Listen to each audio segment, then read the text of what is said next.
සලාමලයිකුම් එල්ලාරුම් වනක්කොම් තෙරුවන් සරණයි යාළුවනේ මේ වීඩියෝ එක කරන්නේ ඔයාලා දන්නවා පෙරේදා මේ ඇමරිකාව සහ ඊශ්‍රායල එකතු වෙලා දරුණු ප්‍රහාරමාලාවක් එල්ල කරා මේ ඉරානයට මොකද ඒ රටේ අන්තවාදී මතදරන පාලන තන්ත්‍රයක් තමයි තිබ්බේ ඒක නිසා ඒ ඉන්න මහජනතාවට ඒ රටේ ජීවත් වෙන්න බෑ මොකද ඒ කට්ටිය පීඩනයට ලක් කරලා මේ හරිම අමාරුවෙන් තමයි ජීවත් වුනේ. ඒක එපා කියලා කිව්වා එහෙම කරන්න. ඒ වගේම තමයි මේ ඊශ්‍රායල නැති කරනවා කියලා තමයි නිතරම ඉරානි කිකි හිටියේ. මේ ඉස්ලාම් රටවල් ඇත්තටම එහෙම වෙන්න හොඳ නැහැ. හරි ආගමක් අදහනව නම් ඉස්ලාම් ආගම වුණත් මිනිස්සු මරන්න අනිත් රටවල් විනාශ කරන්න බෝම්බ ගහන්න කියලා දීලා නැහනේ. ඉතින් මෙහෙම කරනවා කියන්නේ ඒ වගේ සස්තවාදීන්ට ඉන්න දෙන්න හොඳ නැහැ. ඒකට තමයි තප්පර 30කින් ජීවිත 40ක් ලොකුම මිනිස්සු නැති කරලා විනාශ වුණා. මොකද ඒ කට්ටියගේ රටවල් සහ ඒ කට්ටියගේ අදහස් ගැලපෙන්නේ නැහැ. ඒ වගේම ජරා වැඩ කරපු නිසා තමයි ඒ වගේ කෙටි කාලයකින් එකපාරටම යන්න සිද්ධ වුනේ.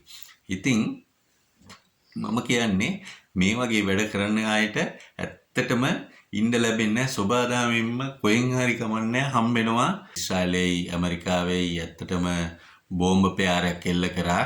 ඒකේ ඉරානයේ ආධ්‍යාත්මික නායක අයතුල්ලා අල් කමේනි මිය ගියා. එතකොට එයාගේ දුව පුතා බෑනා ඒ ඔක්කොම මිය ගියා එකම තැනින්. ඉතින් ඔයාලා දන්නවා මීට කලින් අර ඉරානයේ තිබ්බු ඒ ජනතාවට ලොකු පීඩනයක් එල්ල කරපු නිසා එයාට අයින් වෙන්න මෙහෙමයි කියලා උද්ඝෝෂණය කරා කැරල්ලක් ඇති වුණා. ඒ වෙලාවේ 32000කට ජීවිත අහිමි කරා. මෙයා වෙඩි තියලා මරලා ඒ වගේම එල්ලලා මරන්න නියෝග දුන්නා. එතකොට එයා එක ආගමික මතදරන පුජ්‍යලෙක්නේ. ඒ කියන්නේ ඒ ඉස්ලාම් ආගමට අනුකූලව වැඩ කරන්න ඕනේ කියලා එයාලා හදාගත්තු නීති රීති අනුව වැඩ කරපු කෙනෙක්. ඒ කියන්නේ ස්වාධීන රාජ්‍යයක් නෙමෙයි. අර මහජනතාවට ලොකු පීඩනයක් එල්ල කරලා ඒ කට්ටියට කණ්ඩත් නැහැ බොන්නත් නැහැ. මේ කට්ටියට ඕන විදිහට තමයි වැඩ කරගෙන ගියේ. ඉතින් ඒකට එහෙම කරන්න එපා කියලා මේ ඇමරිකාවෙන් මේවා කරා කතා කරා. සාම සාකච්ඡා තිබ්බා. සමුළු තිබ්බා. ඉතින් ඒ කට්ටිය කැමති වුණේ අපිට ඕවා හරියන්නේ මේ ඊට වඩා අපිට මේ බලය තියෙනවා මෙහෙමයි කියලා ලොකු මේකක් කරගෙන ඊශ්‍රායලේ නැති කරනවා මේවයි කියලා කරා. ඉතින් මම කියන්නේ තනි මතයක් දරන්න හොඳ නැහැ. කිසිම ආගමක් මේ ආගම තමයි හරි කියලා හිතන්න හොඳ නැහැ. හැම ආගමකටම ගරු කරලා ඉන්න ඕනේ. මොකද හේතුව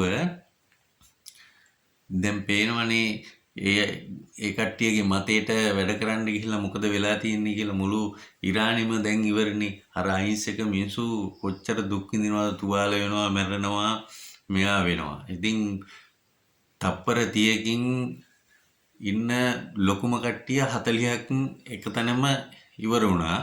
ඉතින් ඒ කිසි දෙයක් නැහැ. අර බුද්ධිමත් රටවල් බලයේ තියෙන රටවල් දෙකක් තමයි ඊශ්‍රායලයේ ඇමරිකාව කියන්නේ. ඒ කට්ටිය කියන දේවල් හරි. එතකොට ඒවා අහගෙන තමන් හරි විදිහට ඒ ආගමක් හදාගෙන හිටියනම් හරිනේ. දැන් අර ඉස්ලාම් තව වටේ තියෙනවා රටවල් අරාබිය, එතකොට ඩුබායි. දැන් ඒවට මේ ඇමරිකාවේ ඊශ්‍රායලයේ එහෙම බෝම්බ ගහනවද? නැහැනේ. ඒ වගේ සස්තවාදියෝ බිහිකරන රටක් තමයි ඉරානය කියන්නේ. මොකද හමාස් ඒ වගේම ඉස්බුල්ලා කියන ඒ සංවිධාන පෝෂණය කරලා ඒ කට්ටිය ආයුධ දීලා මුදල් යොදවලා අනිත් රටවල් වලට බෝම්බ පුරගන්න යවලා දැන් අපේ ලංකාවේ වුණත් ISIS සස්තවාදී වලට මතක ඇති මේ පාස්කු ප්‍රහාරය එල්ල කරා. කී දෙනෙක් මිය ගියාද? අපේ රටේ මිනිස්සුනේ. ඉතින් අපිට හරි දුකයි. ඒ වගේ තමයි ඒ රටවල් වලත් ඒ ඉන්න මිනිස්සුන්ට ඉන්න දෙන්නේ නැතුව මේ කට්ටිය ආගම් මතවාදී මෙයා කරගෙන මේ විදියට හිටපු නිසා තමයි මේ වගේ මැරෙන්න උනේ. ඇත්තටම මේ වගේ සස්සවාදී නායකයෝ ඉවරම කරන එක මේ හොඳයි. අපි මිනිස්සු මරණවට කැමති නෑ. එයා ඇවිල්ලා ඉස්ලාම් ආගමේ කියන්නේ එක මිනිස්සෙක් මැරුවොත් මුළු රටේම මිනිස්සු මුළු ලෝකෙම මිනිස්සු මැරුවා හා සමානයි කියලා. ඒ කියන්නේ එතකොට මෙයා 32000ක් විතර වෙඩි තියලා මරන්න මෙයා කරා මේ ආගම්වාදී ඒ විදිහට ඒ රට පාලනය කරගෙන පහුගිය මාස දෙක තුනේ. එතකොට මේ වගේ මිනිස්සු ඇත්තටම ලෝකෙට බරක්. මන්නම් ඇත්තටම මේ වගේ මිනිසුන්ට ඇත්තටම අකමැති. මං කියන්නේ නිතරම ಜಾති ભેද වැඩකුත් නෑ, ආගම් ભેද වැඩකුත් නෑ. මිනිස්සු හැටියට අපි ඔක්කොම ආශ්‍රය කරලා එක සහෝදරයෝ වගේ ඉන්න එක තමයි හොඳම දේ. ඒ දේ ඉරානය කරා නම් අනිත් රටවල් වලට වාගේ ඇමරිකාවෙන් සහයෝගය අරගෙන ඊශ්‍රායලම උදව් අරගෙන හොඳට ජීවත් වෙන්න තිබ්බා. මේ හොඳට මිනිසුන්ගේ ඒ ආර්ථික දියුණුව ඒ වැඩ කටයුතු කරගෙන රටක් හැටියට. ඉතින් මේ මෝඩ මේ ලොකු මිනිස්සු පහළ වුණාට පස්සේ තමයි මේ වගේ රටවල් වලට ඒ වගේ මේ රටවල් වල ඉන්න අහිංසක මේ ජනතාවට ජීවත් වෙන්න විදිහක් නැත්තේ.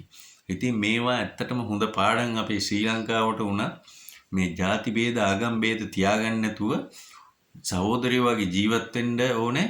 එතකොට කිසි ගැටලුවක් වෙන්නේ නැහැ. එහෙනම් යාළුවනේ අපි ශ්‍රී ලාංකිකයෝ හැටියට එකමුතුව වැඩ කරමු, හොඳින් ජීවත් වෙමු කියලා මේ වගේ සස්සවාදී නායකයෝ ඉතුරු ටිකත් ඉවරලාම යනවා නම් හොඳයි කියලා ප්‍රාර්ථනා කරනවා. එහෙනම් බොහොම ස්තුතියි.